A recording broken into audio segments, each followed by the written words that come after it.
आपसे बस इतनी गुजारिश है कि जितनी देर सुने मोहब्बत के साथ सुने। हजारों साल नरगिस अपनी बेनूरी पे रोती है, बड़ी मुश्किल से होता है चमन में दीदार पैदा। आज की अजीम महफिल सरकारे बगदाद की निस्बत से मंसूब है। इससे पहला महीना मुस्तफ़ा की ज़ात से मंसूब था और ये जो महीना चल रहा है रबीउल सानी, ये सरकारे बगदाद की ज़ात से मंसूब है। याद रखिएगा, सरकारे बगदाद का अपना मामला क्या है ये तो अल्लाह ही बेहतर जाने। मेरे इमाम ने तो बस इतना कहा कि सर भला कोई क्या जाने कहे कैसा तेरा, सर भला कोई क्या जाने कहे कैसा तेरा, औलिया मिलते हैं आंखें वो है तलवार तेरा। ये उनके पैर का कमाल है। सोचें जिसके तलवे का ये आलम है उसके चेहरे का आलम क्या होगा। दोस्तानी मोहतरम, बड़ी अजीज ज़ात सरकारे गौसे पाक की ज़ात है। अल्लाह ने वो कमाल रुतबा सरकारे गौसे पाक को अता फरमाया कि आप फरमाते हैं कि मैं मगरिब में हूँ और मेरा मुरीद मशरिक में हो। अगर उसका सत्र खुल जाए तो मैं मगरिब से हाथ बढ़ा करके मशरिक में उसका सत्र छुपा देता हूँ। ये शान सरकारे गौसे पाक की है। अभी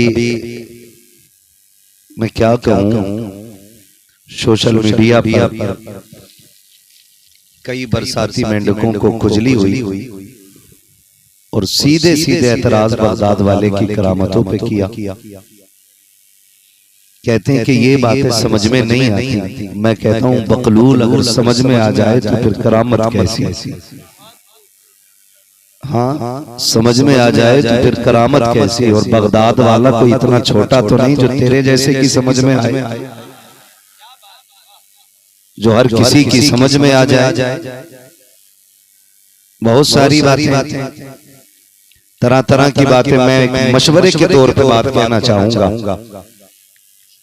किसी से भी उलझ लेना, लेकिन बगदाद वाले से ना उलझना।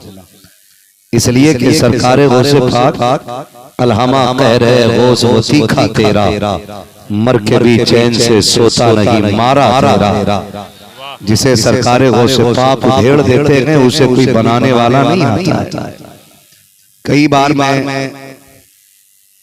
फिर ये बात कहूँ और खुल के कहूँ, मैंने एक करामत बयान की सरकारे गौसे पाक की कि सरकारे गौसे पाक की बारगाह में आपकी दाया अम्मी आई जवानी के दौर में और आकर के सवाल किया, अब्दुल कादिर बचपन में मैंने तुम्हें गोद में खिलाया, बताइए कभी कभी मेरी गोद से गायब होते थे तो कहां चले जाते थे।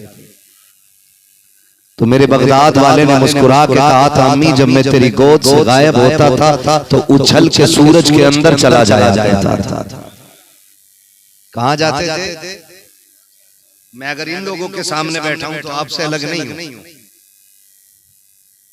ये जितना पिंडाल है ना, मैं तो कहता हूं कि ये सिर्फ कपड़े का नहीं, कपड़े का शामियाना नहीं, जहां तक आसमान का शामियाना है ना वहां तक बगदाद वाले का करम बरसता है।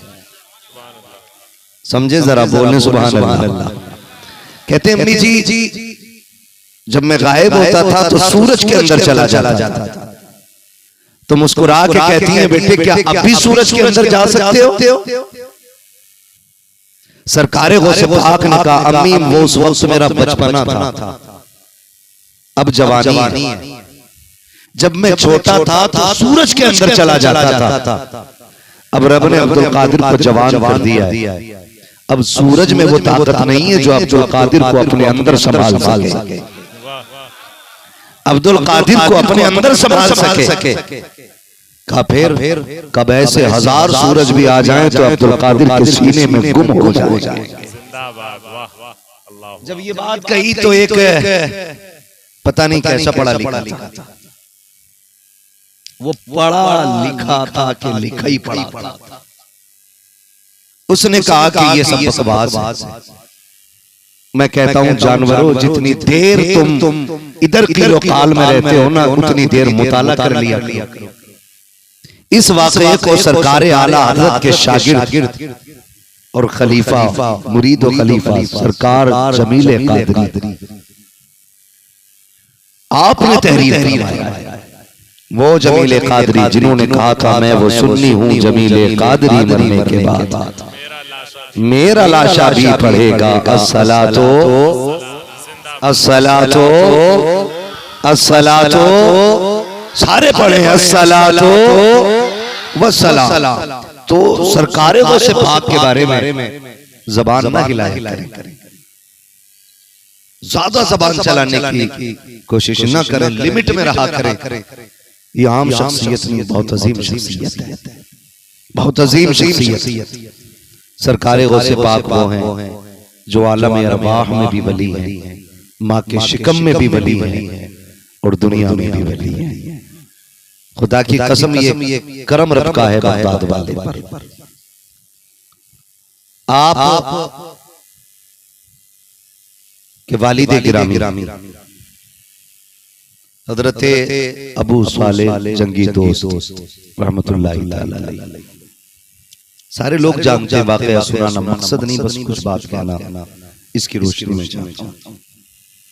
आप दिन भर रोजे रहते थे, रात भर क़याम करते थे। आप एक दिन रोजे की हालत में, सब जानते हैं, दरिया के किनारे इफ्तार के लिए तशरीफ लेकर के गए। दरिया से पानी पिया, रोजा खोल लिया। भूख भी तेज की लगी थी कि जहां बैठे थे वहीं सेब नजर आया जो बहता हुआ आ रहा था। किसी के पेड़ पे नहीं लगा, बहता हुआ आ रहा था। भूख तेज की थी, सोचा दरिया में तो बह रहा है, उठाया और खा लिया। जैसा कि सेब हलक से नीचे उतरा, फौरन दिल ने कहा अबू सालेह, अगर क़यामत में इसके मालिक ने हाथ पकड़ लिया, बता मेरा माल बिना इजाजत खाया था तो रब को क्या जवाब देगा। खुदा तरसी देखे और अकीदे कितने मजबूत हैं ये देखिए, फिक्रे आखिरत देखें। कहते हैं कि अगर इसके मालिक ने आखिरत में ये पूछ लिया कि मेरा सेब मेरी इजाजत से खाया था तो फिर क्या जवाब होगा। दिल ने कबूल करने से इनकार कर दिया। कहा क्या करें? दिल ने कहा उधर चल जिधर से आया है। जब तक मालिक से इसकी माफी नहीं मिल जाती उस वक्त तक फिर चैन से बैठना नहीं। मैं आपसे पूछना चाहता हूँ, बगदाद वाले पीर का बाप है, दिन भर रोजे रहता है, रात भर क़याम करता है, इस्लाम के लिए लड़ना इसका शौक है। कोई आम शख्सियत तो नहीं होगी ना, बड़ी साहस होगी हज़रत अबू सालेह की। एक सेब बिना इजाजत खा लेते हैं और फिर दिल तस्लीम नहीं करता है। क्या हमारे ईमान इतनी मजबूत है? क्या हम इतनी ही हलाल रोजी पर नजर रखते हैं? क्या खुदा तरसी का हमारा यही आलम है? मुझे एक बात याद आ रही है, खुदा की कसम, अगर नस्लें अच्छी चाहते हैं ना तो फिर परवरिश अच्छी करें, रोजी हलाल खिलाइए, अल्लाह औलाद को नेक बना डाले, औलाद नेक बनाए। आज हालात भी करते जा रहे हैं। सबका रोना यही है कि कोई कौम के अंदर रहनुमा नहीं आ रहा है, कोई गाइडर नहीं आ रहा है, कोई कायद नहीं आ रहा है, कोई कौम को संभालने वाला सलाहुद्दीन नहीं आ रहा है, कोई मोहम्मद बिन कासिम नजर क्यों नहीं आ रहा है। मुझे बात याद आ रही है कि जिस दिन सलाहुद्दीन अय्यूबी ने बैतुल मुक़द्दस को फतह किया था और मुस्तफा के दुश्मनों पर फतह पाई थी, सबको माफ कर दिया था, लेकिन गुस्ताख पैगंबरों को पैगंबर को माफ नहीं किया था। जब आप करीब आए थे उस वक्त में यहूदियों ने कहा था सलाहुद्दीन अय्यूबी आज तो तुमने बैतुल मुक़द्दस फतह किया है, वक्त आने दो हम तुम्हारी कौम को बेटियों ऐसी बेटियां बनाएंगे, तुम्हारी कौम की बेटियों को ऐसा बना देंगे कि क़यामत तक वो सलाहुद्दीन अय्यूबी को पैदा न कर सकेंगी। मैं पूछना चाहता हूँ कौन सा जहर दिया गया है, कौन सा दवा मिलाई गई है? वो कुछ और नहीं था बल्कि बेगैरती का नशा था जो कौम को दिया गया है। अगर सर से दुपट्टे उतर गए तो ये फैशन नहीं, यहूदियों ने उतारे हैं। मैं खुदा की कसम खा के कहता हूँ, जाओ बेटियों को हया की चादर उतार दो, हया की चादर उतार दो। अल्लाह आज भी तुम्हारी गोदों के अंदर मोहम्मद बिन कासिम पैदा फरमा दे। जिंदाबाद जिंदाबाद, नारे तकबीर, नारे रिसालत, जश्ने गौसुल वरा कॉन्फ्रेंस जिंदाबाद जिंदाबाद। बेशक माशाअल्लाह, ये यहूदियों ने कहा था कि हम तुम्हारी कौम की बेटियों को इस लायक नहीं छोड़ेंगे कि फिर से कोई सलाहुद्दीन अय्यूबी पैदा हो सके। किधर चल रहे हैं हम, कहां जा रहे हैं हम? ओ बदलो अपने रवैये। मसला खाली फैशन का नहीं है, मसला खाली सिर्फ दौर और हालात का नहीं है। मसला यह है कि माओ की गोंदें बांझ होती जा रही है। अब गैरत वाली औलाद पैदा नहीं हो रही है, क्योंकि जमीन अच्छी होती है तो फसल अच्छी होती है, माएँ अच्छी होती हैं तो नस्ल अच्छी होती है। ये हालात है हमारे। आज माफ कीजिएगा, एक अंगल जमीन के लिए गले काट देते हैं। 4 इंच जमीन के लिए भाई का गला पकड़ के घसीट के कचहरी तक लेकर जाते हैं। क्या मिल गया 2 इंच अगर जमीन कम रह गई थी तो? क्यों हम बढ़ाने पे लगे रहते हैं? कोई लेके गया कब्र तक, किसी के कफन के साथ जमीन के कागज गए। खाली हाथ आए थे, खाली हाथ जाना है। कोई नहीं लेके गया। फिर झगड़े किस चीज के? क्या कितनी जगह पे ऐसा नहीं हुआ यतीम भतीजों को जहर दे के मार दिया गया ताकि उसके भाई की जमीन जो थी वो सारी मेरे हिस्से में आ जाए। वो भाई जब यतीमों को जहर दिया गया, किसी ने देखा ना देखा, खुदा देख रहा था। जब हमने किसी का हक मारा तो किसी को पता चला या ना चला, लेकिन रब सब जानता है। किससे चोरी कर रहे हो? किससे चोरी कर रहे हो? किससे चोरी कर रहे हो? चुप के लोगों से किए जिसके गुनाह, वो खबरदार है क्या होना है, वो खबरदार है क्या होना है। ओ भाई, किसी का 1 रुपया नाजायज नहीं लेना। क्या हमारी प्रधानी खसाबी ये नहीं है? बाजार लगता है, कोई खैरत का नाम नहीं है। बाजार में कुछ ठलुए टहलने जाते हैं, मूंगफली के ठेले पे खड़े हुए गरीब ने चंद रुपए की ला के रखी थी ताकि शाम तक बेच करके 2 पैसे बच्चों के लिए बचा के ले जाता। कई ठलुए बाजार में देखो जाकर के आते हैं, मालिक से पूछे बगैर एक मूंगफली उठाई मुंह में डाली, चबा के कहते हैं रेट क्या है? दुकानदार ने कहा 60 रुपए, कहते महंगी दे रखे हो। आगे बढ़ जाया करते हैं। मैं पूछना चाहता हूँ, क्या ये हलाल था उठा के खाना? सिंगाड़े वाले के ठेले पर गए, वहां से एक दाना उठाया, बिना इजाजत खाया, फिर आगे बढ़ गए। पूरे बाजार में शाम तक आवारा कुत्तों की तरह टहलते रखे, हराम का खाते रखे। फिर आगे कहते हो साहब मेरे मुकाबले का कोई नहीं है। खुदा की कसम, हराम के मुर्गे खाने वाला अफजल नहीं होता है, हलाल की चटनी खाने वाला मुर्गे खाने वालों से बेहतर होता है। इसलिए कि मुर्गे खाने वाले पे खुदा की लानत होती है, हलाल की चटनी खाने वाले पे खुदा की रहमत होती है। बेशक हक है। जिंदाबाद, वाह माशाअल्लाह, वाह या रसूल अल्लाह सल्लल्लाहु अलैहि वसल्लम। जिंदाबाद भाई, वाह। लुक्मे हलाल करें, लुक्मे ये असल चीज है। दुआएं मकबूल नहीं हो रही, क्यों नहीं है कबूल? बताएं ना मौलवी साहब, आप बताओ। आपने तो कहा था खुतबों के बीच में जो दुआ मांगी जाती है कबूल होती है, फिर भी नहीं हुई। आपने कहा था कि जुमे के बाद दुआ करो कबूल होगी, फिर भी नहीं हुई। शबे कद्र में मांगी, शबे बरात में मांगी, कहीं नहीं सुनवाई हो रही। मैंने कहा सब कुछ छोड़, बता लुक्मे हलाल है कि नहीं? जबान सच्ची है कि नहीं? इमाम गजाली रहमतुल्लाह तआला अलैहि से किसी ने कहा था हुजूर दुआ कब कबूल होती है? फरमाया 2 काम कर लेना, जब भी मांगोगे कबूल हो जाएगी। कहा क्या? फरमाया एक तो लुक्मे हलाल रखना, दूसरी जबान सच्ची रखना। जबान सच्ची रखना, जब भी बोलो सच बोलो, भले गर्दन कट क्यों ना जाए। कभी झूठ ना बोलना, कभी झूठ ना बोलना। मैं आपसे एक बात अर्ज करूं, मुझे बताया जाए हम कितने हलाल लुक्मों पे पड़े। नौजवान मेरे सामने बैठे, कई बार नौजवान ये बात कहते हैं हजरत रिश्ता नहीं हो रहा है, हमारे बाप को समझा दो। मैंने कहा रिश्ता क्यों नहीं हो रहा? कान खोल के मेरी बात सुनिएगा ना, एक नशा है दौलत का, खुमार है, इस पे इतराने की जरूरत नहीं है, इतराने की जरूरत नहीं है। संभालें अपने आप को, बदलें अपने आप को। दौलत भी अल्लाह की, हम भी अल्लाह के। वो जब चाहे तब जिंदगी ले ले, जब चाहे तब दौलत ले ले। ये किसकी है? आज तक किसकी रही है ये? हमने कितने अमीरों को पैदल होते देख लिया, इतनी सी उम्र में कितने नंगे पैर चलने वालों को हमने जहाजों में उड़ते देख लिया। क्या है ये कभी भी आ सकती है और कभी भी इसके लिए अपनों को न छोड़ना, इसके लिए अपनों को न छोड़ना। जरा सी दौलत आई लहजे बदल गए, जरा सी तरक्की की बस तरीका ही बदल गए। फिर तो रिश्तेदार को रिश्तेदार कहने तैयार नहीं, सगों से ताल्लुकात खत्म, क्योंकि हम पैसे वाले हो गए, हम दौलत वाले हो गए। नहीं भाई, कुछ नहीं चाहिए, कुछ नहीं है। और कभी दौलत के लिए अपनों को न छोड़ना। गलत नहीं कह रहा हूं, जाओ कचहरियां जाके देखो, जेलें जाके देखो, हॉस्पिटल में इमरजेंसी वार्ड में आप चले जाओ, सबसे ज्यादा मुसलमान मिलेंगे। सर फूटा है तो समझ लेना भाई ने तोड़ा है। हाँ, नाक मुंह से खून आ रहा है, समझ लेना किसी अपने ने मारा है। यहां तो हमें अपनों से लड़ने से फुर्सत नहीं मिलती है। गैर का नंबर कब आएगा? कब आएगा?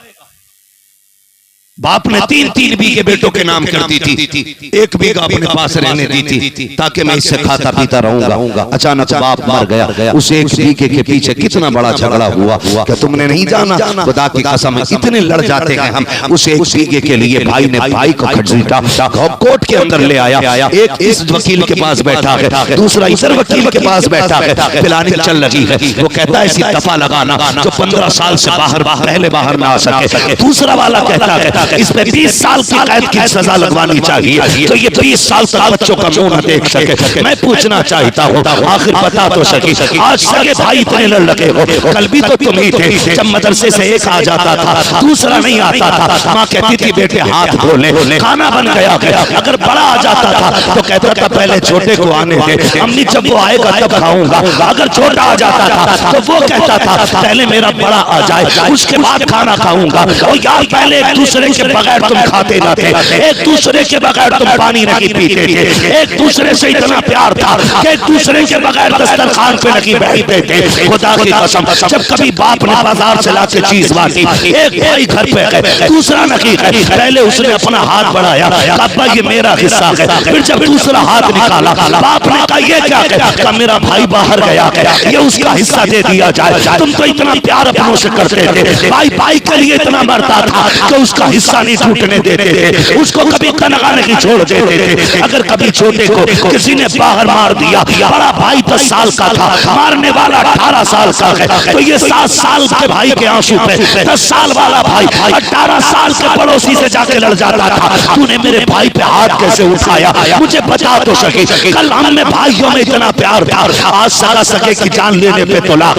आज अपने अपने किचन पट्टी पे तमंचा रखे हुए हैं। मुझे बता ये नफरत कहां से आई है? मैंने बहुत गौर किया तो एक बात समझ में आई कि जब बचपन था तो दिल में दौलत लगी थी, रिश्ते थे। आज दिल में दौलत आ गई है तो रिश्ते निकल गए हैं। खुदा की कसम, दिल में एक चीज रहेगी, या तो दौलत का प्यार रहेगा या रिश्तों का प्यार रहेगा। वाह, क्या सबक है, माशाअल्लाह माशाअल्लाह। कितने भी अमीर बना दे तुम्हें, दौलत यहाँ तक रखना, रिश्ते यहाँ पे रखना। दौलत जेब तक हो और रिश्ते दिलों तक होने चाहिए, रिश्ते दिलों तक होने चाहिए। क्या टूट नहीं गए रिश्ते? क्या बिगाड़ नहीं हो गए हमारे लोगों में? क्या अपनों ने अपनों को छोड़ नहीं दिया?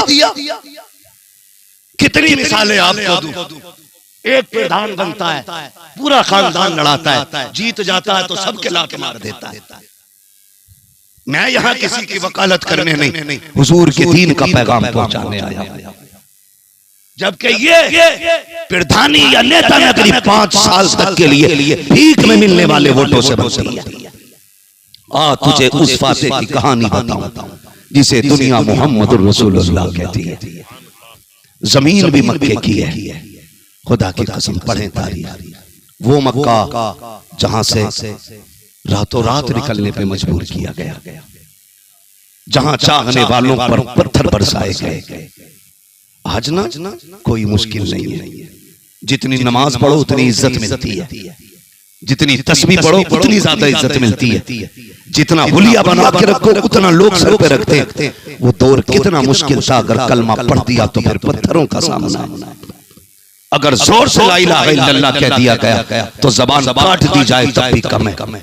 लेकिन सलाम हो हुजूर के उन यारों पर, हुजूर के उन जानिसानों पर जिन्होंने जुल्म की आंधियों की आंखों में आंखें डाल करके हुजूर के दीन का कलमा पढ़ के सुनाया।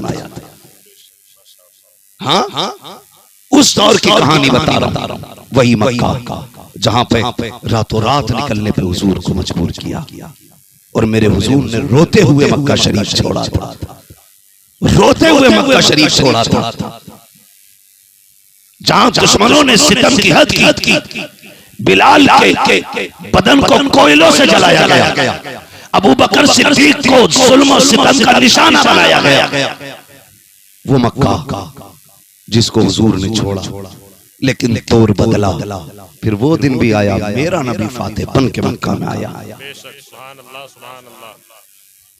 और अकेला नहीं, तकरीबन 10 से लेके 14,000 तलवारें मेरे नबी के साथ थी। कितनी? 10 से लेकर के 14,000 तक, कोई भी रिवायत उठा लो, हजारों तलवारें साथ, हजारों तलवारें। और मेरा नबी फातेह बन के आया, लेकिन कुर्बान उस फातेह आलम और फातेह आजम के जो सवारी पर बैठा तो गर्दन रब की बंदगी और उसकी फर्मा बरदारी में इतनी झुकी है कि पेशानी ऊंट के कोहान से लग रही थी। आज मिंबरिया बन जाए ना जीत के तो यूं आता, मिंबरिया बन के वो मक्के का फातेह बन के आया। आज दुश्मन कहां पर आगे, सब अपनी जान की सोच रहे थे, कैसे बख्शे जाएंगे, आज किन किन के बदले लिए जाएंगे।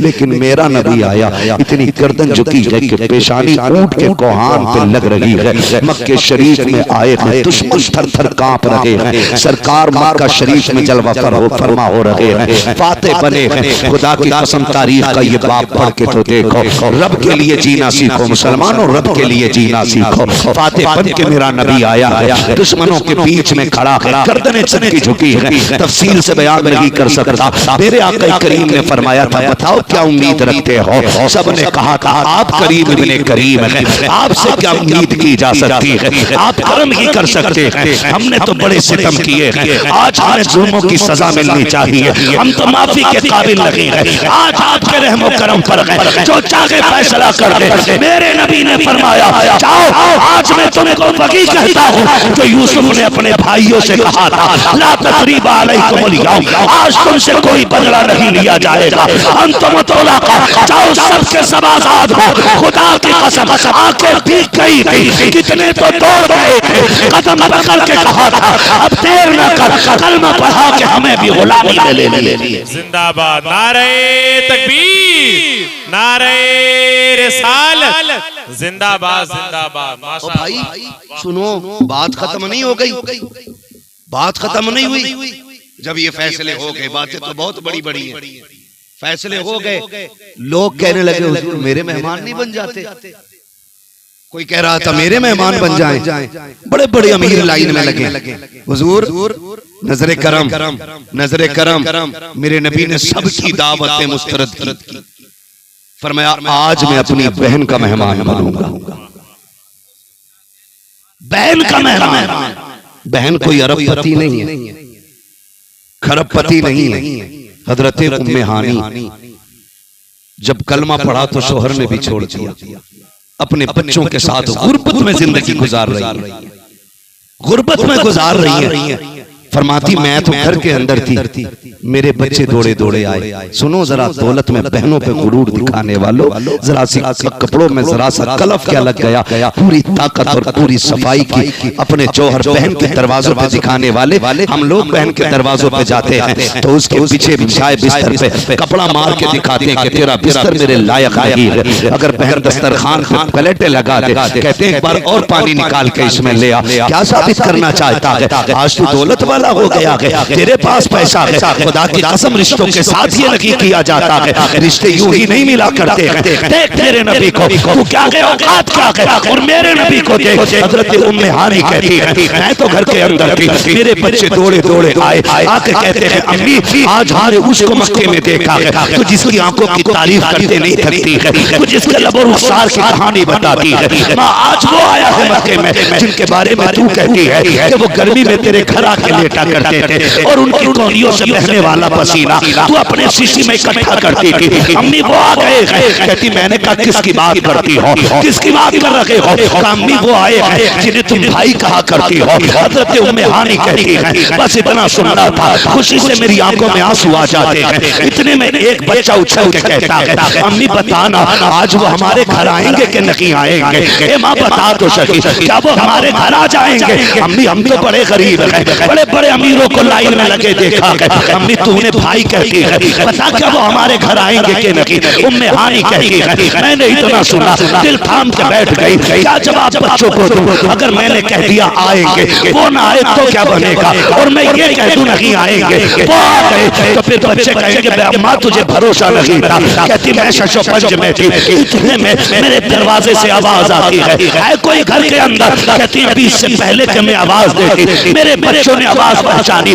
अम्मी वो दरवाजे पे आ गए हैं। मुझसे पहले बच्चे दौड़ के दरवाजे पे आके खड़े हो जाते हैं। उम्मे हानी कहती है मेरे बच्चों का आलम ये था, कोई हुजूर के दामन से लिपटा, किसी ने हाथ पकड़ा, कहती कुर्बान जाऊं करीम इब्ने करीम पर, किसी को धक्का नहीं दिया है, किसी को पीछे नहीं हटाया है, सरकार सबको प्यार कर रखे हैं। कहती बस फिर क्या था? आवाज आती है उम्मे हानी के अंदर आ सकते हैं? हुक्म जैसी इतना मिला है, अर्ज करती है या रसूल अल्लाह मैं भी आपकी हूँ, घर भी आपका है, इजाजत किस बात की है? तशरीफ ले आइए। कहते हुजूर तशरीफ ला रखे हैं, अब जरा कान खोल के मेरे भाई सुनना।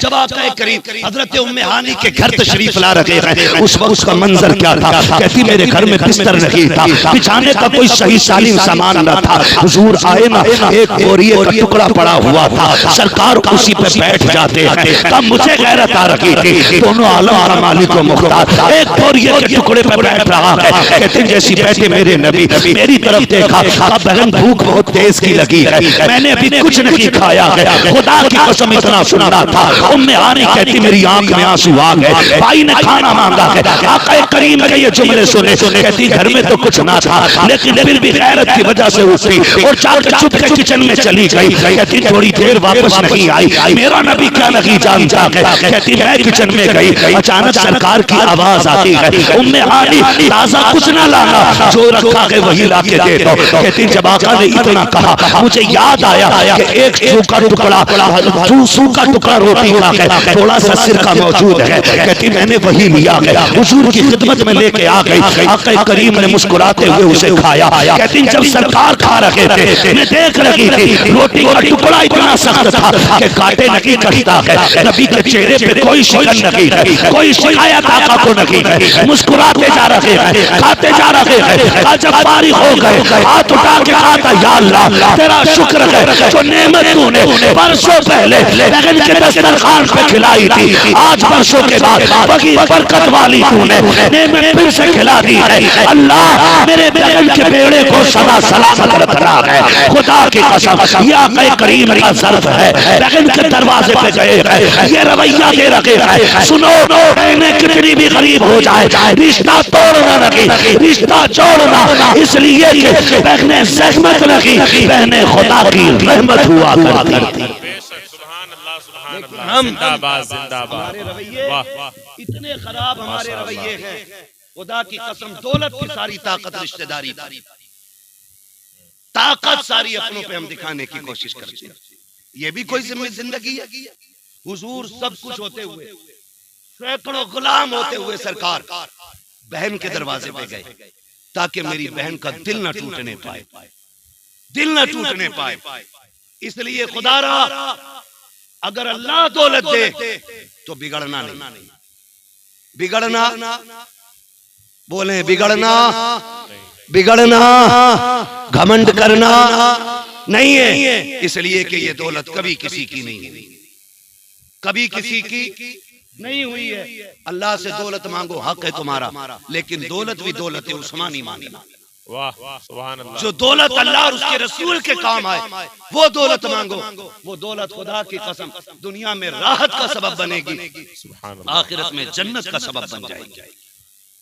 आखिरत में जन्नत का सबब बन जाएगी। बदलो अपने रवैये, तरीके बदलो, और दौलत के लिए अपनों को छोड़ने की कोशिश न करना। वो कहा था किसी ने, हुए नाम वर बेनिशां कैसे कैसे, जमीन खा गई आसमां कैसे कैसे। क्या बचा है, क्या बचा है? इस जिंदगी में कितनी बहार है देखिए, कितने उतार चढ़ाव आए, चले गए चले गए। सुख आए तो दुख ना भूलना, दुख आए तो सुख ना भूलना। इसलिए कि अगर दुखों के दिन नहीं रहते तो सुखों के दिन भी नहीं रहते। मौसम बदलते रहते हैं, कभी सुख है कभी दुख है। अगर दुख मिले तो सब्र करना है, सुख मिले तो शुक्र करना है। अपने रब को नाराज, अपने रब को नाराज नहीं करना। ये कोशिश करनी है किसी का हराम का लुकमा, हराम का लुकमा नहीं खाना। हमारा रब कौन है? जोर से पीछे वाले भी बोल दें, रब कौन है हमारा? हाथ उठा के बताएं कौन है? अल्लाह हमारा रब है। अल्लाह हमारा रब है। हलाल खाओगे वो तब भी देख रहे, हराम खाओगे वो तब भी देख रहे। हिसाब एक एक दाने का होना, एक एक लुकमे का हिसाब होना। कई बार जवान कहता जी हमारे अब्बा को समझाते, क्या जरूरत पड़ी है रक्षा चला रहे, क्या जरूरत पड़ी है रक्षा चला रहे। नाक कटवाती हमारी, लोग रक्षे वाले का बेटा कहते हैं। मैं कहता हूँ नादान, बाप की मेहनत और मजदूरी को देख के शर्म न कर। वो रक्षा चला के शाम को बिस्तर पे लेटे तो उसके पैर दबा, उसके कंधे दबा के अब्बा तेरा एहसान है, तेरे कपड़े शाम को मेहनत के पसीने में भीगे जरूर होते हैं लेकिन किसी गरीब के आंसुओं से भीगे हुए नहीं होते हैं। अब्बा तेरा एहसान है, तूने हराम के मुर्गे तो नहीं खिलाए, अलबत्ता मेहनत करके हलाल की चटनी जरूर खिलाई। मुकद्दर वाले हैं वो बेटे जिनका बाप हलाल की चटनी खिलाता है, और कम नसीब होती है वो नस्लें जिनका बाप हराम के मुर्गे खिलाता है। इसलिए कि फरमाया गया जो जिस्म हराम के लुक़मे खा के पलेगा, अल्लाह उस जिस्म को जहन्नम का ईंधन बनाएगा, जहन्नम का ईंधन बना देगा। ना जा यार हराम की तरफ, तेरा रज़्ज़ाक़ अल्लाह है, तेरा रब अल्लाह है। तू मांग के जो दे वो क्या नहीं दे सकता है, क्या नहीं दे सकता। वो पत्थर से ऊंटनी पैदा कर दे, वो दरिया में रास्ते निकालता। शर्त ये है मांगने वाला भी तो होना चाहिए, मांगने वाला भी तो होना चाहिए। मांगो दिल से, अपने रब से मांगो, कभी हराम की तरफ हाथ नहीं बढ़ाना। दिल ने काबू साले खाना नहीं है, और खा लिया है तो फिर माफी लेनी है। चले किनारे किनारे, बाग दिख गया, हम सेब लटके हुए थे, समझ गए हो ना हो इसी बाग का फल होगा। ऐसा ही फल था। ये सोच के बाग में बंदा एक काम कर रहा था, उससे कहा तू इस बाग का मालिक है? तो जो है सारे लोगों की, हर गोद में अब्दुल कादिर नहीं आया करते। तू इस बाग का मालिक है? उसने कहा नहीं। कहा फिर मालिक कहाँ है? उसने कहा वो जो झोपड़ी दिखाई दे रही है बाग का मालिक उसमें बैठा है। आप फरमाते मुझे उससे मिलना है, तो उस खादिम ने कहा वो हर किसी से मिला नहीं करते। आप फरमाते हैं जाओ उनसे जाके कह दो एक नौजवान आया है, बड़ी जरूरी बात करनी है, मुझे उनसे मिलना बड़ा जरूरी है। वो गया और जाके कहने लगा हज़रत कोई जवान है आपसे मिलना चाहता है, बात जरूरी है। कहने लगे जाओ पूछ के आओ नाम क्या है और काम क्या है। उसने आके पूछा नाम क्या? फरमाने लगे मुझे अबू साले जंगी दोस्त कहा जाता है। ठीक है का काम यह है कि मुझे माफी लेनी है, एक सेब खा लिया बिना इजाजत के। अंदर खबर पहुंची, आंखों में चमक आ गई। ऐसा लग रहा था कि ये जो बुजुर्ग बैठे हैं ये शायद बरसों से इसी का इंतजार कर रहे थे, इसी के इंतजार में। कहा जल्दी बुलाओ। आए करीब, दुआ सलाम के बाद ऊपर से नीचे तक देखा। कैसे आए हो? हुजूर आपके बाग का एक फल खा लिया, इजाजत नहीं लेती, दिल नहीं मान रहा, माफी दे दें, कहीं रब के हिसाब में पकड़ा ना जाऊं। फरमाने लगे अच्छा माफी लेने आए हो? कहा हाँ। कहा जब बिना इजाजत खाया तो कीमत तो अदा करनी पड़ेगी। फरमाने लगे मांगो क्या करना है? कहा मेरे बाग की रखवाली करनी है। कितने दिन का? इतने दिन तुम्हें बाग रखा? 10 साल 12 साल मुकर्रर कर दी गई मेरा। इतने दिन बाग रखाओ, फिर आगे बात करो।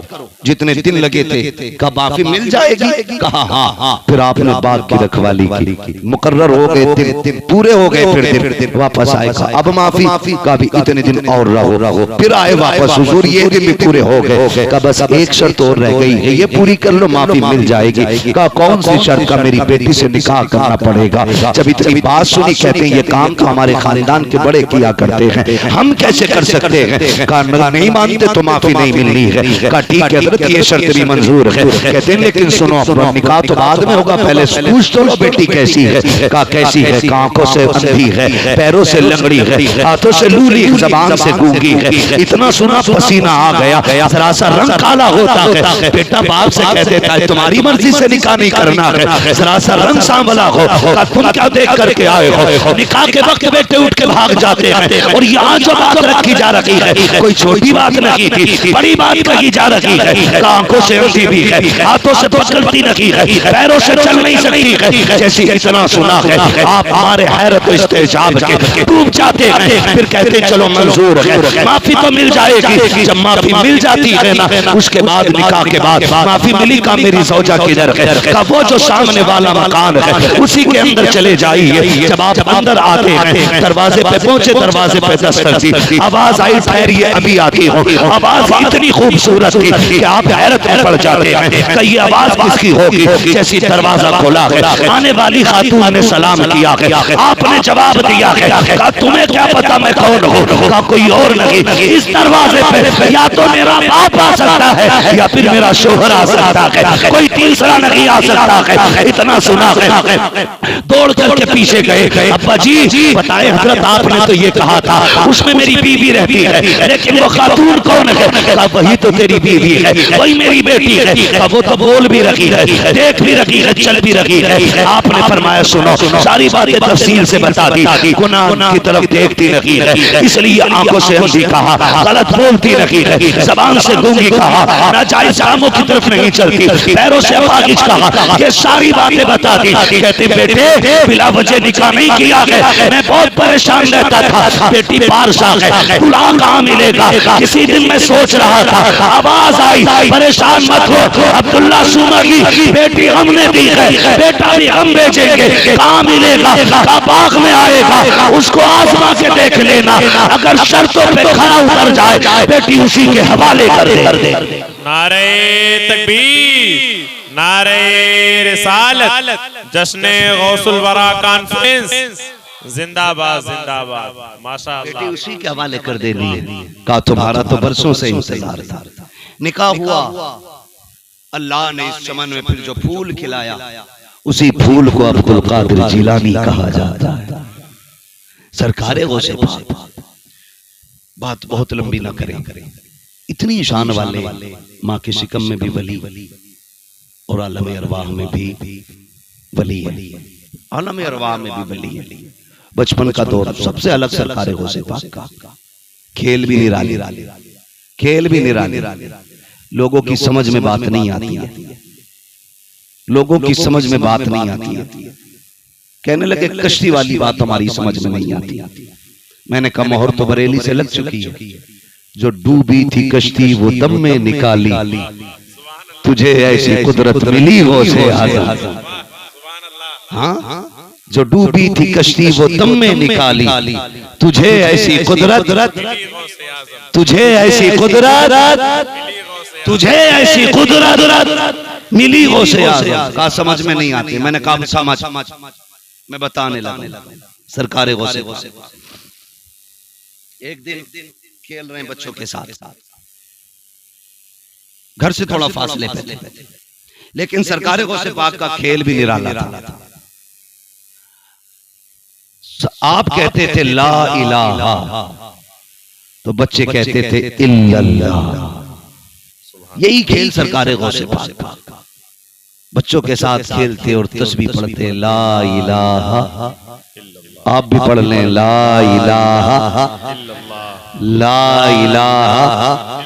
ये खेल आप बच्चों के साथ खेल रहे हैं। इतने में ना एक बुजुर्ग गुजरे। बुजुर्गों ने बच्चों की तरफ देखा। देखने के बाद देखा बच्चे खेल रहे हैं। हुजूर की उम्मत के बच्चे का अस्सलामु अलैकुम। बच्चों को सलाम। अच्छा, सलाम का भी अजीब मसला है हम लोगों की नजर में। यही सोचते हैं कि इमाम साहब ही सलाम करें। जो मस्जिद में चंदा ज्यादा देता वो सलाम नहीं करेगा। जो मस्जिद का मुतवल्ली है वो सलाम करने तैयार नहीं होगा। जो 5 वक्त का नमाजी है वो सलाम करने तैयार नहीं होगा। अगर सलाम नहीं किया मुखिया की बैठक पे तो इमाम साहब का बिस्तर बंद जाता है। जो सलाम नहीं करते इमाम साहब भेजो यार। कैसे आदमी? नहीं, सलाम वो रहमत है, इसे जितना फैलाओगे उतनी ही बरकतें पाओगे।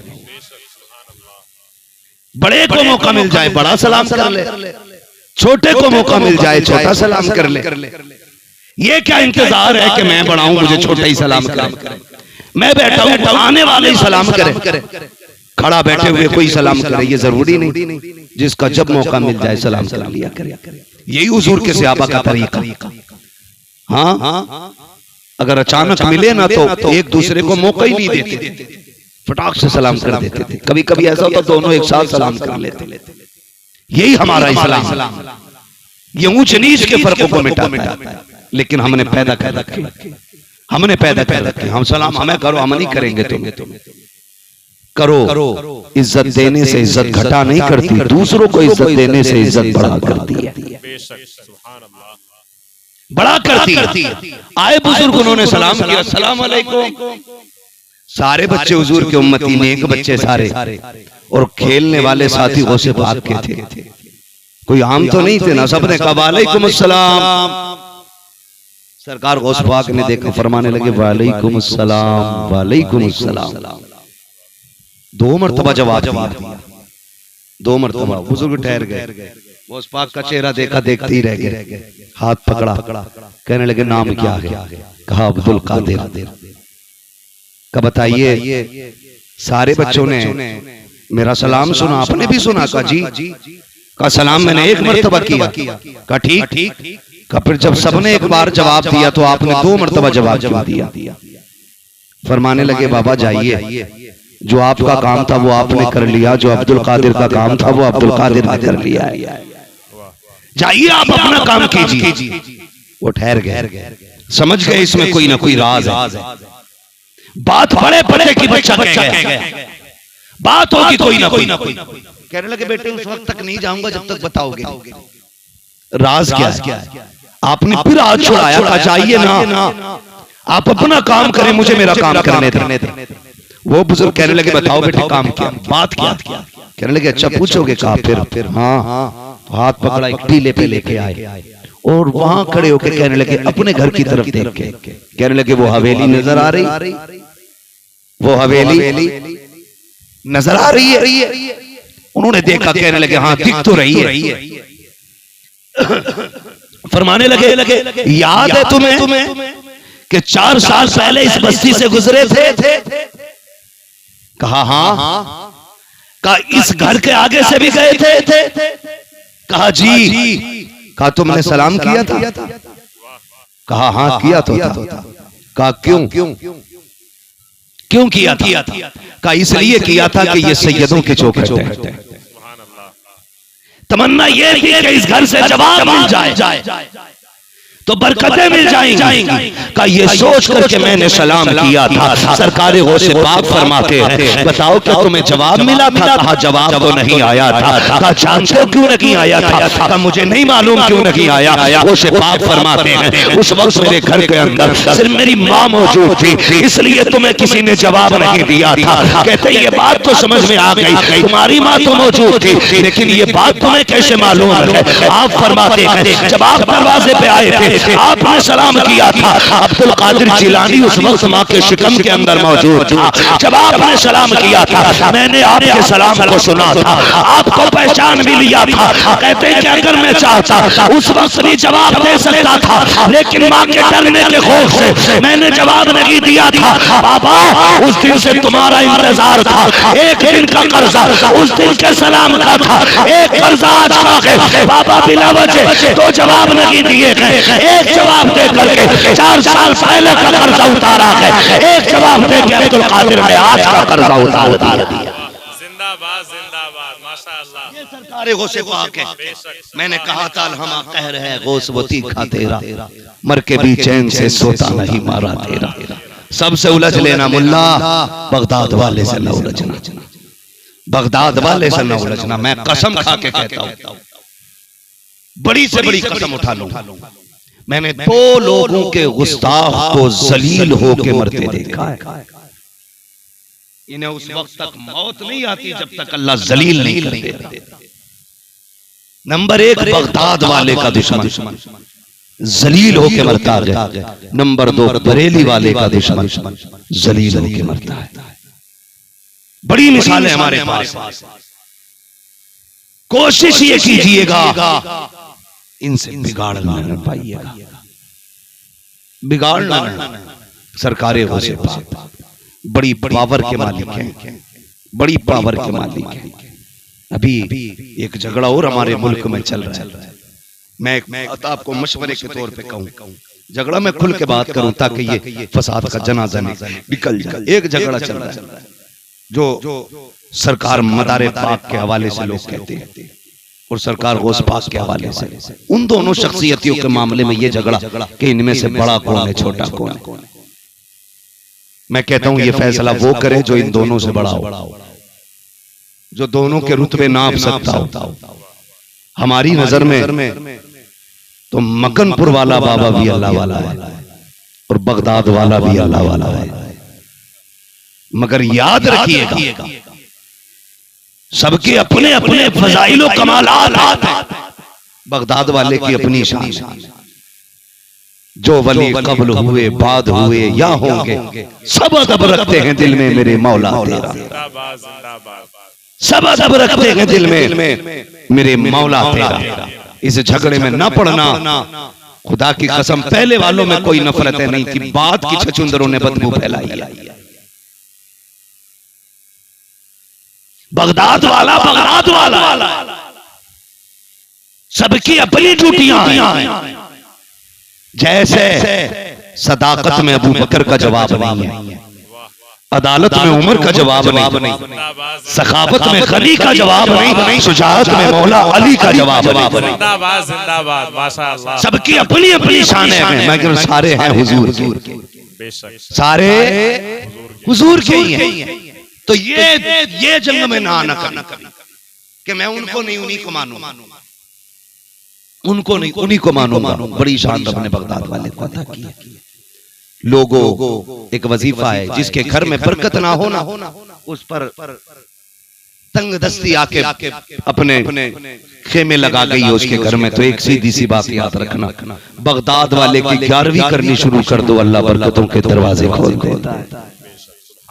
ये सबसे बड़ा वजीफा है और जितने लोगों ने इस पे अमल किया गया, फरमाया गया 11वीं करना, ना कभी तंगदस्त होके मरोगे और ना कभी जलील होके मरोगे। 11वीं वाले फराग दस्त होके मरते हैं और इज्जत और शान और शौकत के साथ मरा करते हैं। इसलिए ये बहुत बड़ा वजीफा बगदाद वाले की 11वीं का है।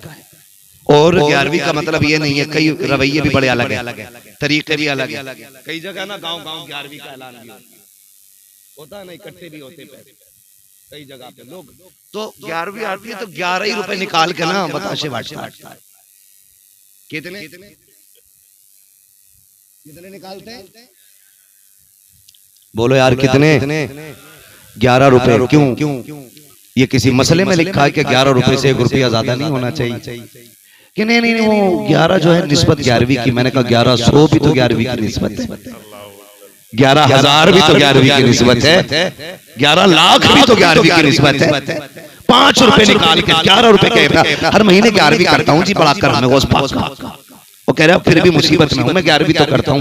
तेरी जेब पे नजर है बगदाद वाले की, उन्हें पता है जेब में 1100 पड़े थे लेकिन 11 ही निकाले इसने। हस्बे हैसियत 11वीं कर,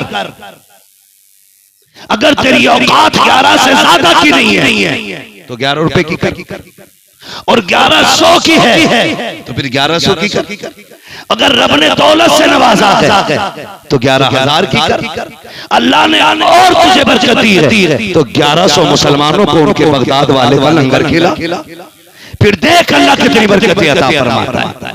लेकिन बचने के रास्ते ढूंढते, 11 रुपए देगा, 11 ही देगा, 12वीं में 12 ही देगा, 1100 भी दे लिया करो, 11,000 भी लगा लिया करो। उनके नाम पे कंजूसी, मगर देख रब ने उन्हें कितना सखी बनाया, कितना सखी। बगदाद वाले आप इत्तेफाक से कहीं जा रहे, दरिया पार करना कश्ती के जरिए, आप दरिया के किनारे पहुंचे ना तो एक शख्स रो रहा, फटे हाल, पुराने कपड़े। आपने हाथ पकड़ा, कहने लगे यार रो क्यों रहा? उसने कहा गरीब हूं, पार जाना है, लेकिन कश्ती वाला जो है ना ये बिना किराए के पार नहीं कर रहा है, पार नहीं कर रहा है, वहीं रुक गए वो से पार। शागिर्द को हुक्म दिया जल्दी दौड़, मेरे ऑफिस में जा, मेरे दफ्तर में जा, मेरी खानकाह में जा, मेरे मकतब, मेरे मदरसे में जा, और वहां से सोने के सिक्कों की थैली उठा के ला। दौड़ करके एक थैली भरी सोने के सिक्कों की आपने कश्ती वाले के हवाले की। फरमाने लगे सुन, आज के बाद कोई भी गरीब आए ना उसे किराए की वजह से धक्का ना देना, ये सारे पैसे रख ले। आज के बाद जो भी गरीब आए उसे अब्दुल कादिर जिलानी के पैसे से दरिया पार कराते रहे। इतना करम करते हैं वो कमजोरों पे, इतना रहम करते हैं वो कमजोरों पे। तो बगदाद वाले के मानने वालों पर लाजिम नहीं है वो कमजोरों का ख्याल करें। अगर कोई तंदुरुस्त नजर आए, कमजोर नजर आए तो बगदाद वाले के नाम पे उसे कपड़े बना दिया करो, कपड़े बना दिया करो। हम तो खुल के कहते हैं बातों, खुल के कहते हैं। बजाय 11,000 की चादर चढ़ाने के ना 11,000 के जोड़े लो और मजार वाले के कदमों में जाके रखो, कहना मैं चादर नहीं लेके आया हूं, मैं तेरे नाम के 11 जोड़े लेके आया हूं। ये तेरी तरफ से बेवा और गरीबों के लिए जा रहे हैं। खुदा की कसम, इस चादर से ज्यादा मजार वाला भी राजी हो जाएगा, मदीने वाला मुस्तफा भी राजी हो जाएगा। ये काम करने की कोशिश करें, जो जरूरी काम है वो करें। तो मैं यार्ज कर रहा था, सरकारे गौसे पाक बचपन में भी वली है, जवानी में भी वली है, और रब ने इतना बड़ा वली बनाया कि कसमें दे दे के खिलाता है पिलाता है तुझे। प्यारा अल्लाह तेरा, चाहने वाला तेरा। किसी के नाज इतने उठे हो बताओ, किसी के नखरे ऐसे हो तो बताओ। मगर जानते हो सरकारे गौसे पाक 40 साल इशा के वुजू से फजर की नमाज पढ़ने वाली जात है, 40 साल एक पैर पे कुरान पूरा पढ़ने वाली जात है। उसी जात को सरकारे गौसे पाक कहा जाता है। कहते हैं दरस्तुल इल्म हत्ता सिरतु कुतबा, मैंने इतना इल्म सीखा कि अल्लाह ने मुझे कुतुब बना डाला। और ये इल्म जिसे आज लोग कहते हैं फकीरों की तालीम, गरीबों की तालीम, खुदा की कसम यही अमीरों की तालीम। इल्म दीन सीखने के लिए जितने दुख उठाने पड़े उठाएं, जितनी तकलीफें उठानी पड़े उठाएं, इसलिए कि इल्म दीन अल्लाह की बहुत बड़ी नेमत है, बहुत बड़ी नेमत अल्लाह की। सरकारे गौसे पाक फरमाते हैं मैं घर से चलने लगा, वालिद का इंतकाल हो गया, उम्र 14 साल हुई, इब्तदाई तालीम घर हासिल की। मैं घर से चलने लगा, मेरी माँ ने मेरा हाथ पकड़ा, अब्दुल कादिर जी अम्मी परदेश जा रहे हो? फिर कहा मेरी दुआएं तुम्हारे साथ हैं। पूरी तैयारी के बाद बता रहा हूं, मेरी दुआएं तुम्हारे साथ है, लेकिन हाथ पे हाथ रख। अम्मी क्या करना है? का एक वादा लेना है। माँ हो तो ऐसी होनी चाहिए, एक वादा लेना है। अम्मी क्या वादा? का हाथ में हाथ में। माँ ने हाथ पकड़ के कहा अब्दुल कादिर वादा कर कभी झूठ नहीं बोलेगा, कभी झूठ नहीं बोलेगा। सरकारे गौसे पाक आंख में आंसू आ गए। माँ गर्दन कट जाएगी लेकिन अब्दुल कादिर कभी वादा नहीं तोड़ेगा, वादा नहीं तोड़ेगा। घर से निकले, सब जानते हैं, सबको पता है डाकुओं ने रोका, लूटा, सब कुछ किया। आखिर में सरदार ने कहा सबका ले लिया, तो कहा हाँ सबका मिल गया, लेकिन एक बच्चे के पास है, मिल नहीं रहा और वो कह रहा है उसके पास। डाकुओं के सरदार ने कहा बुला के लाओ। गौस पाक तशरीफ लाए, कुछ बताना मकसद है। आ गए। डाकुओं का सरदार कहता बच्चे क्या है? सुना है तुम पे कुछ है? कहने लगे हाँ है ना। कहा क्या? कहा सोने के 40 अशरफियां मेरे पास है। सोने के 40 सिक्के है किधर?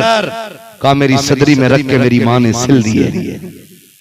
कहते हैं जरा दिखाओ तो सही। जब बंद तोड़े गए तो सिक्के खन खन गिरे, सिक्के गिरे खन खन। जब सिक्के गिरे ना तो डाकुओं का सरदार सर पकड़ के कहने लगा बच्चे झूठ बोल देता तो बच जाते, तूने झूठ नहीं बोला। कहने लगे मैं घर से चला था, मेरी माँ ने वादा लिया था कि झूठ नहीं बोलना। रुक के यही एक बात कहना चाहता हूं, बेटा अब्दुल कादिर जिलानी जिसके ठोकरों से मुर्दे जिंदा होते, जिसके इशारों पे मुर्दे जिंदा हो जाते, ये अजमतों वाला बेटा। लेकिन माँ माँ होती है, माँ हुआ करती। कहते मेरी माँ ने कहा था झूठ नहीं बोलना, इसलिए मैंने झूठ नहीं बोला। आपसे पूछना चाहता हूँ जब आप शाम को घर से निकलते हो, माँ कहती कहाँ जा रहे हो? कहते हो बस अभी आया, और ये कह के बड़ी खुशी से कान दबा के निकल जाते हो। सोचते हो माँ बेवकूफ है, उसे कुछ नहीं पता है। माँ से कह के आए थे अभी आया, माँ तो फिर 10 बजे खाने का इंतजार करती रही। तुम ये कह के चले आए अभी आया, तुमने समझा माँ नादान है, वो समझती नहीं है। खुदा की कसम माँ इतनी समझदार होती है। आज तो तुम बोल रहे हो, माँ तब भी समझ लेती थी जब तुम्हें बोलना नहीं आया करता था। उस माँ से झूठ बोल के चले जाते हो, यारों के साथ 1-1 बजे तक गुलछर्रे उड़ाते हो, चौकों में बैठ करके ठट्टे मारते हो। क्या तुम्हें ख्याल भी आया कि जिस माँ से अभी का कह के आए हो, जिससे इतना बड़ा झूठ बोल के आए हो, उस माँ को तुम्हारा इंतजार होगा, वो राह रखती होगी तुम्हारी। क्या तुम्हें ख्याल भी आया तुमने यारों के लिए माँ से झूठ भी बोला और माँ को तुमने बेवकूफ समझा? जाओ फिर भी माँ का जिगर देखो, वो जानती है कि ये अभी नहीं आने वाला है, लेकिन फिर भी वो तुझे कुछ नहीं कहती है। तुम 12 बजे आते हो, माँ कहती बेटे खाना खा ले। तुम्हारे लहजे बदल जाते हैं, अंदाज बिगड़ जाया करता है। कहते हो मुझसे अकड़ के बात ना किया कर, मुझे तेरी आवाज अच्छी नहीं लगती है, जबान को लगाम दे। माँ से कभी इस लहजे में बात ना करना, खुदा की कसम आज तू देर से आ रहा है तो माँ तुझे डांट रही है। कल जिस दिन माँ नहीं होगी उस दिन कोई तुझे डांटने वाला नहीं होगा, कोई पूछने वाला नहीं होगा। इसे हल्के में मत लेना। जिस दिन ये कफन में लिपट के चली जाएगी उस दिन तू 1 बजे आना, 2 बजे आना, 3 बजे आना। कोई तुझसे खाने को नहीं पूछेगा, किसी को तेरा इंतजार नहीं होगा। उस दिन तू सोचेगा काश मेरी माँ होती, आज मुझे आवाज दे के कहती इतनी देर से क्यों आया है। इस आवाज को अजाब न समझना, खुदा की रहमत समझना। खुदा की कसम इस आवाज की सख्ती उम्रें घटाया नहीं करती बल्कि घटी उम्रों को बढ़ा दिया करती है। इसलिए माँ की कदर करना, माँ का एहतराम करना। बगदाद वाले ने कहा, मेरी माँ ने कहा था झूठ ना बोलना, कहा अगर मैं झूठ बोल देता मेरी माँ का वादा टूट जाता। वो सिपाक फरमाते हैं जबान तो दी जा सकती है, दौलत तो लुटाई जा सकती है, लेकिन माँ से किया हुआ वादा नहीं तोड़ा जा सकता है। जब इतना कहा ना तो डाकुओं के सरदार की चीख निकल गई। कहने लगा कितना अजमतों वाला बच्चा है, ये माँ से इतना सच्चा वादा कर रहा है और ऐसी सच्चाई के साथ निभा रहा है। हमने जो खुदा से वादा किया था हम वो वादा भूले बैठे हैं। उसने कहा बच्चे कहाँ के रहने वाले हो? नाम क्या है? कहा अब्दुल कादिर जिलानी है। अल्लाह अकबर, किस नस्ब से ताल्लुक रखते हो? कहा मैं हसनी हुसैनी सैयद हूँ। अल्लाह अकबर, इतना सुनना था कदमों पे तो सरदार गिरा। कहा देर न कर, तौबा करा के मुझे भी अपनी गुलामी में ले ले। जब सरदार ने इतना किया है तो जो चोले चपाटे थे सबने कहा सरदार जी जेबे काटी तो साथ साथ काटी। काटे तो साथ साथ काटे, मकान तोड़े तो साथ साथ तोड़े, लूटा लोगों को साथ साथ लूटा है, चोरी में साथ साथ थे, जन्नत में अकेले कैसे जा रहे हो? जहां सरदार जाएगा वहीं पे कौम जाएगी। अगर तू बगदाद वाले का हो गया है तो हम भी बगदाद वाले के होना चाह रहे हैं। लिखा गया जितने लोगों ने बगदाद वाले के हाथ में हाथ दे के तौबा की थी, अल्लाह ने सबको वली बना दिया था। अल्लाह ने सबको वली बना दिया था। फरमाया गया या अय्युहल्लज़ीना आमनुत्तकुल्लाह वकूनू मअस-सादिकीन, ऐ ईमान वालों अल्लाह से डरो और सच्चों के साथ हो जाओ। डरने का मतलब यह है रोजी हलाल रखें, अल्लाह की नाफरमानी ना करें, रब रसूल को नाराज ना करें, लुक़मे कम खा लें, आधी भूख खाना खाएं, लेकिन हलाल खाने की कोशिश करें, हलाल खाने की कोशिश करें। और यही बुजुर्गों की तालीम रही। सरकारे गौसे पाक रज़ी अल्लाह तआला, पूरे जमाने में चर्चा, दुनिया में चर्चा था आपका। और खुदा की कसम फरमाते हैं ना, कई बार ना लोग कहते हैं कि ये तकरीरें क्या हैं, ये जलसे क्या हैं, तो मैं चैलेंज के साथ कहता हूँ, सुने बगदाद वालों से पूछो ये जलसे क्या हैं, ये तकरीरें क्या हैं। फरमाते मैं सिर्फ दरसगाह में दीन की खिदमत करता था, एक दिन सोया तो ख्वाब में मेरे नाना तशरीफ लाए, फरमाने लगे अब्दुल कादिर तकरीर किया करो। मैंने कहा हुजूर मुझे तकरीर ही नहीं आती है।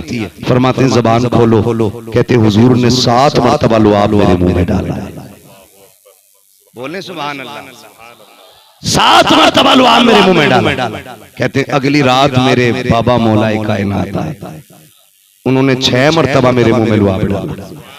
मैंने कहा बजी नाना ने 7 मरतबा लुआब डाला, आप 6 मरतबा डाल रहे हैं। कहने लगे बेटे नबी नबी है, अली अली है, नबी नबी है, अली अली है, अली हुजूर की लुआब की गिनती में भी बराबरी नहीं कर सकता है, वो गिनती में भी बराबरी नहीं कर सकता। ये चूड़ा चमार कहता है मेरी तरह, अली कहते मैं गिनती में भी बराबर नहीं, गिनती में भी बराबर नहीं कर सकता। हुजूर ने 7 मरतबा डाला, बेटे मैं 6 मरतबा डाल रहा हूँ। फरमाते हैं उस लुआब की बरकत है कि जब अब्दुल कादिर तकरीर करता है ना तो लाखों का मजमा होता है, और जबान की तासीर ये होती है कि हजारों लोग तो मुर्दा महफिल से निकला करते थे। ये खशियत इलाही। और कमाल ये था, कोई माइक का दौर नहीं, साउंड का दौर नहीं, ठीक है। जितनी आवाज आगे वाले को पहुंचती थी उतनी ही आवाज पीछे वाले को पहुंचा करती थी। आज 1000-2000 का मजमा होता है तो माइक से भी आवाज सलामत नहीं जाती। उनकी महफिल में लाखों लोग आके बैठते थे। ये करामत थी बगदाद वाले की, जितनी आवाज आगे वाले को जाती थी उतनी ही आवाज पीछे वाले को जाया करती थी। ये सरकार को से पाक का कमाल। अगर करामत बयान करें बड़ा वक्त लगेगा, बस इतना समझ लें। सरकारे गौसे पाक, मैंने कहा लुक में हला।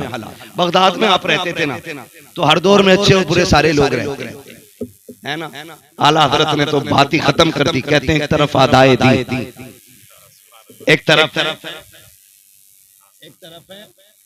एक तरफ आदाए दी, एक तरफ है हासिदी। बंदा है तन्हा शाह,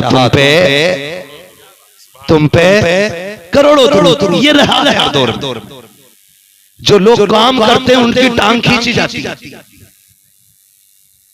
जुए के अड्डे चलाने वालों की कोई टांग नहीं खींचता, शराब की दुकान करने वालों की कोई टांग नहीं खींचता। जहां मौलाना ने मकतब खोला टांग खींचना शुरू, जहां मदरसे की बुनियाद पड़ी टांग खींचना शुरू। ये ना किया करें, जो नेक काम किया करे आप इसकी ताकत बन जाया, आप उसकी हिम्मत बन जाया। सरकारे गौसे पाक के दौर में ना एक गवैया था, सुर अच्छे निकालता था, सुर अच्छे निकालता था, गाने गाता था। सरकार गौसे पाक ने फरमाया सुन भाई, तू गाने गाता, तुझे पैसे मिलते हैं, ये गानों की कमाई हराम है, गाने ना गाया कर। तो उसने मालूम है क्या रिएक्शन किया?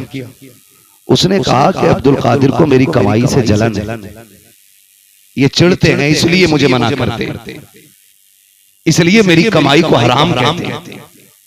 वो गली गली सरकार गौसे पाक को बुरा कहता था। मतलब ये नहीं कमजोर थे, मतलब ये था करीम इब्ने करीम थे, आखिरी सांस तक मौका दे रहे, आखिरी लम्हे बुराई करता रहा। आप फरमाते थे देख हराम है ना किया कर। हुआ यूं कि जब तक गले में ताकत रही, बच्चों को पैसे लाके देता रहा, उसके घर में बड़ी इज्जत रही। दुनिया बड़ी मतलबी है, इसे जब तक कमा के दोगे तो मैं सर पे रखेगी, जिस दिन तुमसे मतलब खत्म ठोकरों में भी नहीं रखेगी, रास्ते से ही हटा देगी तुम्हें। हटा दिए जाओ। पैसे कमाता रहा, औलाद बड़ी खिदमत करती रही, लेकिन उम्र गुजरी, ये दौर कब तक, ये शोर कब तक, ये ताकत और ये जोर कब तक, सारा ही खत्म।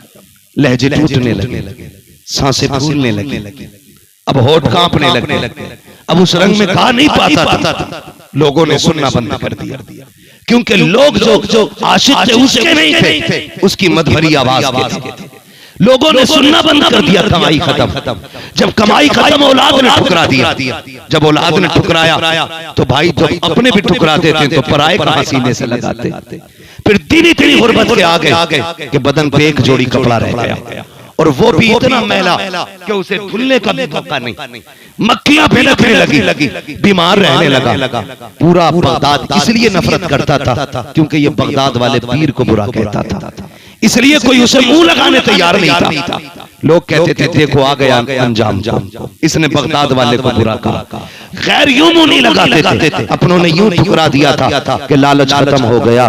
जब ये नाउम्मीद और मायूस हो गया, इसने सोचा बगदाद वाले इतनी नफरत करते हैं, अगर मैं मर गया ना तो कोई मेरे जनाजे को कांधा तक नहीं देने आएगा, कोई मुझे उठा के कब्रिस्तान नहीं लेके जाएगा, कहो तो लाश सड़ती रखे, कोई पूछने वाला नहीं होगा। ये सोच करके इसने सोचा क्यों ना कब्रिस्तान चलते हैं, वही पड़े रहेंगे, आखिरी लम्हे हैं, वही जाके मर जाएंगे, कोई कांधा ना भी देगा तब भी कब्रिस्तान में पड़े रहेंगे। ये सोच के कब्रिस्तान जाके बैठ गया। इत्तेफाक से सरकार गौसबाग का गुजर हुआ, आपने इसको बैठे हुए पीछे से देखा, समझ गए यार ये तो वही कवैया लगता है। हालात क्या हो गए हैं इसके, कपड़े कैसे हैं, आज मक्खियां भिनक रही है। कमजोरी का आलम ये है कि मक्खियां नहीं उड़ा पा रहा है, तेजी से अपनी खानकाह में आए हैं, शागिर्दों को तरस दे रखे हैं। आपने सोने के सिक्के लिए और बुलाया शागिर्द को, सुने गरीब बैठा है कब्रिस्तान में, ये पैसे लेकर के चला जा और उसको जाके दे दे। अगर ये पूछे किसने दिया है तो नाम ना बता देना, चुपके से उसकी गोद में रख के आ जाना। अल्लाह अकबर, ये बगदाद वाले हैं। आज हम किसी गरीब को टुकड़े देते भी हैं तो कैमरे के आगे लाके जलील किया जाता है, बेवा के सर पे चादर डाली जाती है, उससे पहले उसको सोशल मीडिया पे रुस्वा किया जाता है। देखो तो सही, आज देखो सही, इज्तिमाई निकाह खानियां हो रही है, कितने अखबारात में फोटो शाये किए जाते हैं, इज्तिमाई निकाह हो रहा है। अखबारों में आने वाले फोटो देखो, किसी दूल्हा के चेहरे से ऐसा नहीं लगता कि फोटो खींचते वक्त वो दूल्हा लग रहा हो, ऐसा लगता है किसी मुर्दार का फोटो खींचा गया है, उतरे हुए चेहरे। मैं पूछना चाहता हूँ, आज चेहरे बने थे, आज तो चेहरों पे खुशी होती, आज ये मुर्दार क्यों लगते हैं? तो खुदा की कसम ये चेहरे की वजह से नहीं, तेरे फोटो की वजह से जलील हो रहे हैं। आज जलील करके मदद की जाती है। तरीका तो देखो, बगदाद वाला ये कहता है जब जाके मेरी तरफ से दो ना तो नाम ना बताना, पता ना बताना, खामोशी से दे के आ जाना। गया और जाकर के शागिर्द ने कब्रिस्तान में उसकी गोद में सिक्कों की थैली रखी, उसने यूं देखा, देख के कहता सुन भाई इस जमीन पे मेरा कोई हमदर्द नहीं है, बता किसने दिया है? उसने कहा बताने की इजाजत नहीं, देने का हुक्म दिया गया था, मैं देख के जा रहा हूँ। जैसे शागिर्द देख के चला ना, ये दीवाना भी पीछे पीछे उठा, थैली ली, सोचा देखो तो सही किसने दिया होगा। चलते चलते पीछे आया ना, बगदाद वाले के मदरसे का दरवाजा आ गया। जैसी वो शागिर्द अंदर गया, जाकर के वो दरसगाह तक पहुंचा के ये दरवाजे पे जाके खड़ा हो जाता है। उसने कहा हुजूर मैं पहुंचा के आ गया हूँ, का नाम तो नहीं बताया था, कहा नहीं, जैसे इतना कहा है, इतने में निगाह उठी बगदाद वाले की, क्या देखते हैं थैली भी वही है, गरीब भी वही है, सामने खड़ा है। खुदा की कसम देखो तो सही, अली के घराने की शाम देखो, जब उसे दरवाजे पे खड़ा देखा, बगदाद वाला अपनी जगह से उठ के खड़ा हो जाता है। सरकार गौसे पाक दरसगाह से निकले हैं, उसके करीब जाके कहते हैं यार क्या बात है, यहाँ क्यों आया है? उसने कहा मैं जानता हूँ पूरे बगदाद में कोई इतना मेहरबान नहीं हो सकता है, हो ना हो ये नाम आप ही ने दिया होगा। जैसे इतना सुना है बगदाद वाले मुस्कुरा के कहते हैं कोई कमी रह गई हो तो बता, या कुछ और भी चाहिए। बरेली से आवाज आती है, आता है फकीरों पे, उन्हें प्यार कुछ ऐसा, खुद भीख दे और खुद रहे मंगे का भला हो, बता और भी कुछ चाहिए, क्या बात है? उसने थैली तो छोड़ दी, उसने कहा आज समझ में आया है, आप पूरी जिंदगी मुझे समझाते रखे, मैं आपको अपना दुश्मन मानता रहा, लेकिन आज पता चल गया है मेरा सच्चा दोस्त बगदाद में अगर कोई है तो आपके अलावा कोई नहीं है। कहते बताओ तो सही, मैंने सारी जिंदगी नाफरमानी की है रब की, आपकी बातों को भी ठुकराया है, क्या आज मेरे लिए ऑफर है, आज मैं तौबा करूं तो बख्शा जाऊंगा? बगदाद वाला मुस्कुरा के कहता है सोच सोच तू नहा धो के पाक साफ हो जाओ, तौबा करना तेरा काम है और वली बना देना अब्दुल कादिर जिलानी का काम।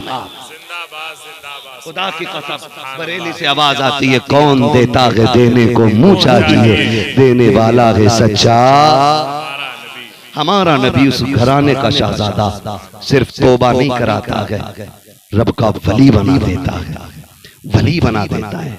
कोशिश ये करेंगे इंशाअल्लाह हलाल के लुक़्मे खाएंगे, वादा करें इंशाअल्लाह। नौजवानों सारे वादा करो, जैसी नियत करता बंदा वैसा रिस्क मिलता है। तुम करो चोरी करके खाएंगे तो फिर चोरी का ही मिलेगा, तुम कहो छीन के खाएंगे तो फिर छीन के मिलेगा, तुम कहो मालिक हलाल का खाएंगे भले चटनी से खाएंगे, अल्लाह रिस्क का इंतजाम करने पर कादिर है। हराम के लुक़्मे, हराम के लुक़्मे नहीं खाएंगे। अल्लाह हमें और हमारी नस्लों को हलाल रोजी अता फरमाए, सिद्क़े मकाल अता फरमाए। नसीब वाले हैं जो बगदाद वाले की 11वीं किया करते हैं, नसीब वाले हैं जो बगदाद वाले का तज़किरा किया करते हैं। खुदा की कसम खाली या शेख अब्दुल कादिर जिलानी का विर्द करते रहो तो अल्लाह वली बना देता है, इतना ही विर्द करते रहो तो अल्लाह वली बना देता। पता जिसके नाम में इतनी बरकत है उसकी जात में कितनी बरकत होगी, उसकी जात में कितनी बरकत होगी, है जात में कितनी बरकत होगी। भाई रब ने ये शान व शौकत सरकार गौसे पाक को अता फरमाए। अल्लाह वालों का जो मामला है ना, सिर्फ ये है कि उन्हें अल्लाह से मांगने का तरीका आता है, हमें मांगने का तरीका नहीं आता है, इसलिए अल्लाह वालों के जरिए हमें आसानी से मिल जाता है, आसानी से मिल जाता। वो एक औरत आई थी ना सरकार गौस पाक के पास, का बेटा कोई नहीं है, बेटी बेटी है, बेटी बेटी है। तो गौस पाक ने यूं निगाह उठाई, तो मालिक ये बेटा लेने आई, आवाज आई अब्दुल कादिर नसीब में बेटी है, बेटा है ही नहीं। तो क्या कहा था? कहते मालिक या तो मेरी चौखट पे न भेजता, और भेजा है तो फिर अब्दुल कादिर को रुसवा न करना। ये इसलिए आई है कि मैं तेरा कहलाता हूं, मैं तेरा कहलाता हूं, और अगर ये खाली चली गई मालिक रुसवाई मेरी नहीं होगी, तेरे तेरे अपने की भी रुसवाई होगी। मैं तेरा कहलाता हूं, अब तेरी मर्जी है, चाहे अब्दुल कादिर को इज्जतें दे दे या अब्दुल कादिर को जलील कर दे। इतना कहना था, आवाज आई अब्दुल कादिर बता कितने बेटे देने, कितने बेटे देने? अल्लाह इसे एक दे, फरमाया जा हम इसे 7 बेटे अता करेंगे, 7 बेटे अता करेंगे। ओ भाई अल्लाह से लेने का तरीका, आला हजरत ने क्या कहा था? कोई क्यों पूछे तेरी बात रजा, तुझसे कुत्ते हजार करते हैं। जब बंदा इतना नीचे जाता है ना तो फिर उनकी रहमतें बढ़ के उठाती हैं, और ऐसा उठाती है। उन्होंने कहा था कोई क्यों पूछे तेरी बात रजा, तुझसे कुत्ते हजार फिरते हैं। आज दुनिया कहती है डाल दी कल्ब में अजमते मुस्तफा, सैयदी आला हजरत पे लाखों सलाम। ओ भाई उसके लिए गिरना सीखो, उसकी रहमतें तुम्हें उठा के खड़ा करेंगे, उठा के खड़ा करेंगे। अल्लाह वालों से लेने के तरीके होने चाहिए। फकीरों की झोली में अब भी है सब कुछ, मगर चाहिए इनसे लेने का ढंग कुछ। बस जो हुए गलत उनको माफ फरमाए रब्बे कायनात। जिंदगी ने दिया साथ, फिर होगी मुलाकात, चमन रहा फूल खिलेंगे। अगली बार वादा करो ऐसा साउंड तो नहीं लाओगे कभी, तरीका तो नहीं है ना, इतना बड़ा इंतजाम किया, सब कुछ इतना अच्छा, इस माइक में खटिया खड़ी कर है ना। इससे अच्छा वो होता है जो खाली एक डब्बा आता है इतना बड़ा, उसके साथ माइक होता, वो यहाँ होता तो वो अच्छा बोलता। ठीक, आपने तो अपनी नजर में अच्छा ही किया होगा, अल्लाह जाने ये कैसा हो गया। खैर, मेरे भाई की फरमाइश हुजूर का शजरा पढ़ लिया जाए, ठीक है ना भाई। इनके शुक्रगुजार बने कि इन्होंने महफिल सजाई है, बगदाद वाले का जिक्र सुनने और करने का मौका मिल गया है। अल्लाह इन्हें बरकतें अता फरमाए, इनके सदक़े में अल्लाह हम सबको भी बगदाद वाले की खैरात अता फरमाए। ठीक है, अगर शजरा सुनना है वाकई तो बोल दे जरा सुभान अल्लाह। ऐसे नहीं। अब जागो, मैंने आपसे पूरी महफिल में ये नहीं कहा आप तड़प के सुभान अल्लाह कहो। हाँ, मेरी आदत भी नहीं है मैं कहूँ टांग उठा के, हाथ उठा के, उछल के, गिर के, कूद के कहो। जितने दिल में इश्क और जज्बा हो उतनी जोर से बोल दो सुभान अल्लाह।